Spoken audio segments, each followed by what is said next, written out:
Hey guys,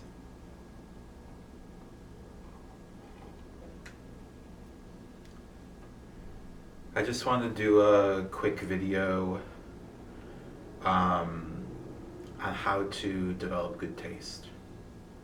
And it's kind of a slow morning for me. It's a weekend. Um, I haven't had too much to eat, just a few pieces of fruit today. And, haven't uh, gotten out of my pajamas, but thought we could do a little video.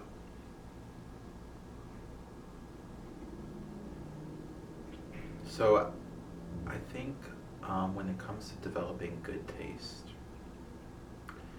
a lot of the reasons why people have bad taste is because our culture kind of sets people up to fail when it comes to art. Not only are the means of production and distribution of art controlled by very few powerful rich people, but they make it very hard for new perspectives to break through. So artists now not only have to become good creators but good marketers so that they can break through the noise. And when people are educated in school, our education system is in this country is very underfunded. And when it comes time to make cuts, the arts are sometimes the first things to be seen as disposable because the means through which people achieve success in this country usually has something to do with expertise, developing expertise in a hard science or business, or and the artist's life is hard, and it's something that people typically discourage their kids from going into because it's seen as frivolous. And so all art is basically seen as frivolous, and then when it comes time to enjoy art, I think people kind of prefer art that tends to be familiar and approachable, because when they're tired at the end of a long work day, there's this idea that they don't want to be challenged. They just want to be comfortable. So we have a whole ecosystem in our country designed to make it so that it is not seen as useful to develop taste. But that is kind of getting turned on its head. Now that we have AI, a lot of these software applications can do the impressive work in the hard sciences or in white collar professions that you will find was formerly done by humans. And as a result, you see a lot of these workers getting displaced. But AI is really good at recognizing patterns in data, but what it is not good at is exercising discretion and coming up with something new, truly original. So that is why we are seeing taste kind of emerge as this new core skill that people will be expected to have when they are in the professional world as the economy moves towards jobs that AI cannot do. And I think we can all agree AI is not yet capable of making great art. You know, it makes passable art. It makes stuff that looks like art, but it doesn't have, you know, the soul that a human artistic project, no matter how bad, is. But I don't want to turn this into an AI rant. What I want to think about is if you are somebody who is maybe young and who wants to develop taste, or maybe old and realize that there's a whole world of taste out there for you that you haven't approached yet. I think the best way to start to develop that taste is to reverse engineer the art that you do like and find out why it works and how it works. And often the best way to do that is by visiting the influences of the artists that you like. So for example, Richard Linklater recently made a movie called Nouvelle Vague. I hope I'm pronouncing that right, it's in French. But it is a movie about the film movement, the French New Wave, that was very influential. So Richard Linklater was influenced by filmmakers like Jean-Luc Godard, Luc Besson, Jacques Rivette, Eric Rohmer. And these filmmakers were all critics for a magazine called Cahiers du Cinéma. And they were the first critics to kind of say that a director is kind of the author of the work of a film. It used to be considered that the producers were more so the author, but they argued that the director was in fact the author.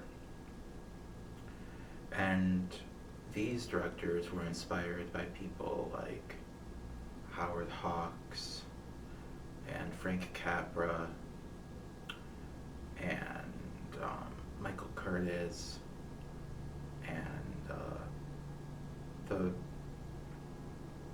directors that were emerging in America in the studio system in Hollywood in the 30s and 40s, who were not as appreciated in their time as in our time. A director's name at that point couldn't sell a movie. But my point in kind of saying this is that if you wanted to understand Richard Linklater's new movie, the best way to do that would be to engage with the new wave French dudes in the 60s. And if you want to understand their art, the best way to understand that is through the art of the 30s and 40s in Hollywood. So by kind of looking through the influences and figuring out, oh, that's why a character is named this, because it's a homage to this character, or this shot is a mirror of the shot in another movie, then you start to develop a language or a fluency with the language of the art form that you're engaging in. Similar for music. If you kind of wanted to understand Sabrina Carpenter, she is screaming all the time that, you know, Dolly Parton is a huge influence on her. So if you go back to, you know, Dolly Parton's old music and start listening to it, or if you read her interviews, I think she's been in some films as well, you will start to see kind of like where Sabrina Carpenter is borrowing and creating this pastiche of the people that have come before her, because all of the artists that you think have really great original ideas, they walk in the lineage of people that they think are smarter and cooler than they are and more creative.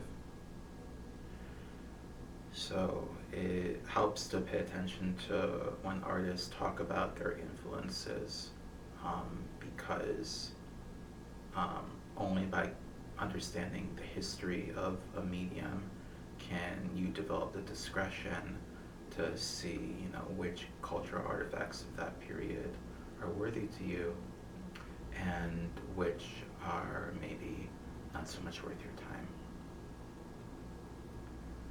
The second thing I will really suggest to anyone who wants to develop taste is to read criticism.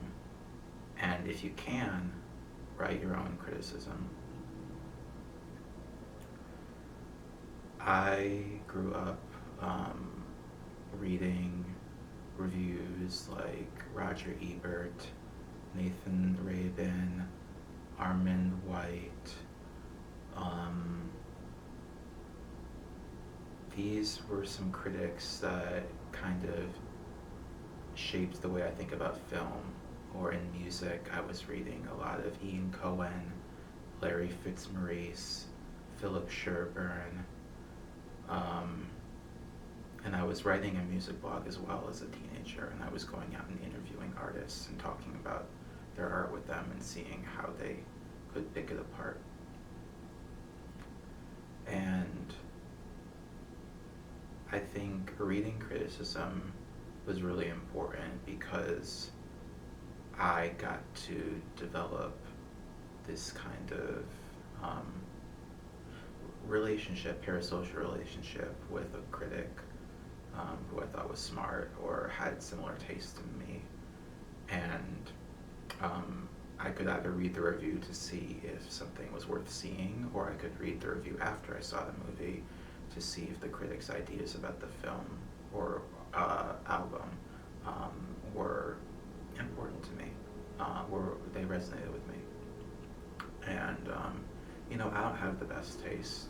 Like, you can probably look at my apartment and think like, oh, that person doesn't have great taste. But these are just some general rules I think that help a person acquire taste.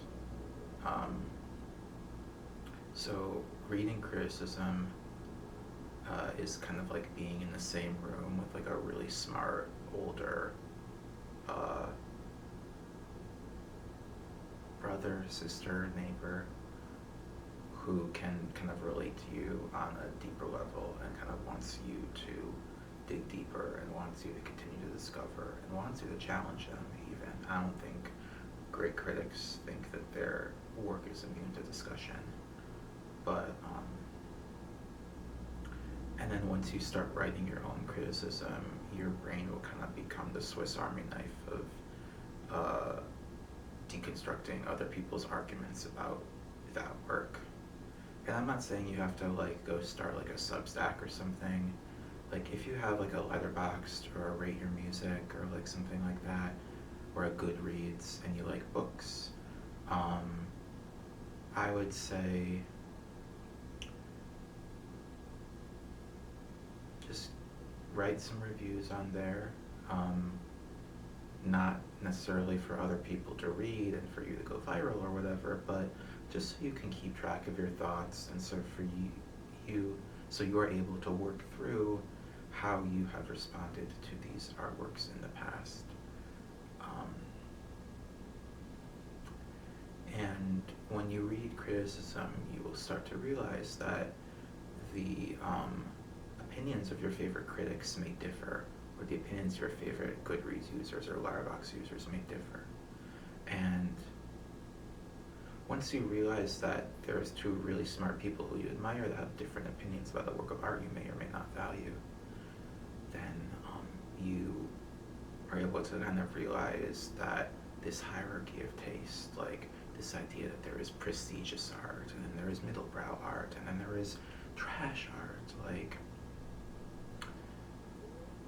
that's like not entirely true.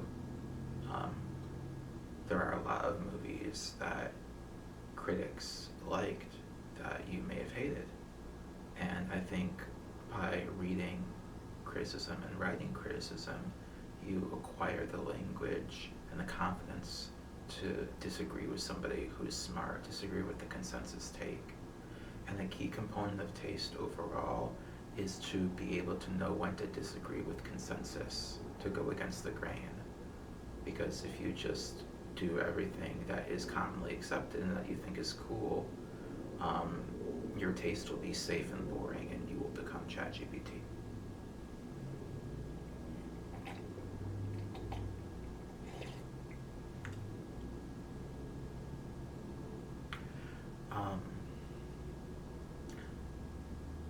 When you're reading criticism, you might also want to read industry news of the artists or areas in which you want to develop taste.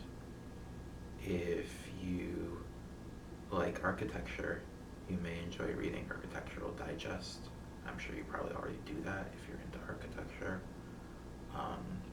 If you like movies, you may choose to read Variety, either the weekly or daily edition.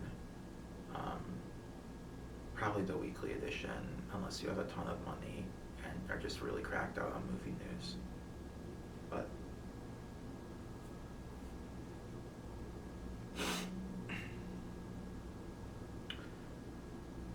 I would say that the process of developing good taste can take a couple of years. Don't expect yourself to suddenly be able to kind of hang with like the people that you think have good taste right away. This is a process that can really take quite a long time, and it's never complete because our tastes are constantly changing and evolving. But just remember that when it comes to good taste, knowing the history of the thing you want taste in, and knowing how to construct and deconstruct an argument about the things that you have taste in, I think are the really important things. I would also suggest keeping friends who have good taste, and when you find someone who you know has good taste, who is a friend, ask them if you can come to a concert with them, ask them if you can come to the movie screening with them, or the art gallery with them. Because you never know who you'll meet, and you never know what you'll encounter if you keep your mind open to opportunities. And that's the third key component of good taste, is having an open mind.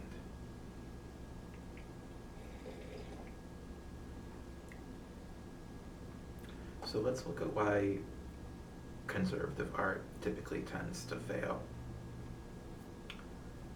If you are conservative, you believe in a very clear set of rules and expectations about society that you believe are basically immutable, that everybody shares or should share.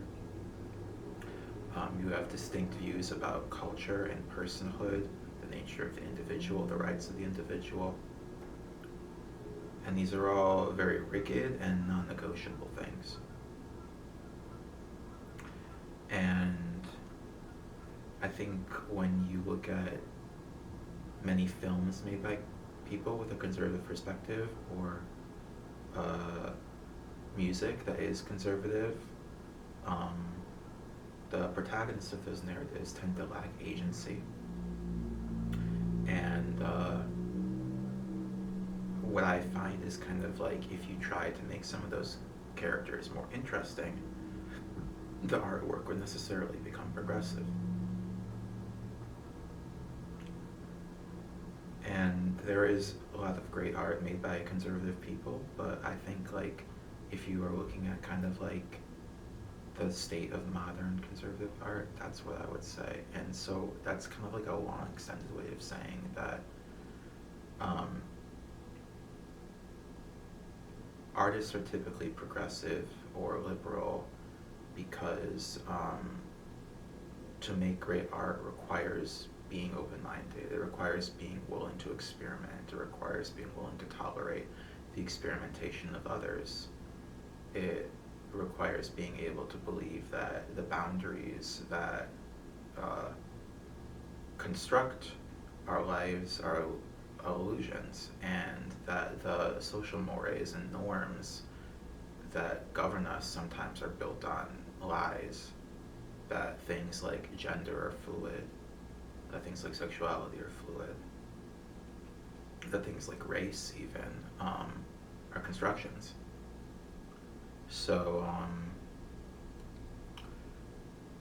staying open-minded is really key when it comes to watching or listening to or viewing any art that you want to develop good taste in. There is probably going to be stuff that you want to walk away from, turn off, stop listening to,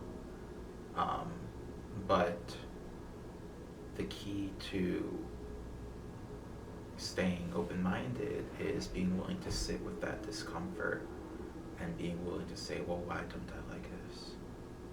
And it's perfectly okay to not like something, but sometimes the best art isn't always the most legible. You may look at the artwork of David Lynch, who I have some problems with, but I would say is largely one of the better artists, and a lot of his work purposefully refuses legibility. You may have an issue with that, or you may not, but there is a large audience for his work because he breaks this key rule that other artists have, that we have to understand everything that we see on film. And if you look at this like couch behind me right now, you can clearly see it's red. You can see that the pillows are yellow and blue. I think a lot of us kind of intuitively understand why those colors work together, but being able to explain it through color theory and understanding the theoretical behind what work you want to appreciate really helps. So I'm kind of curious how you guys chose to develop your tastes. How did your tastes evolve over the past few years? Do you think you have good taste? How do you try and develop better taste? And let me know what video you want to see next. Please like if you made it to the end, subscribe if you can, leave a comment, and I'm going to finish this coffee and see you next time.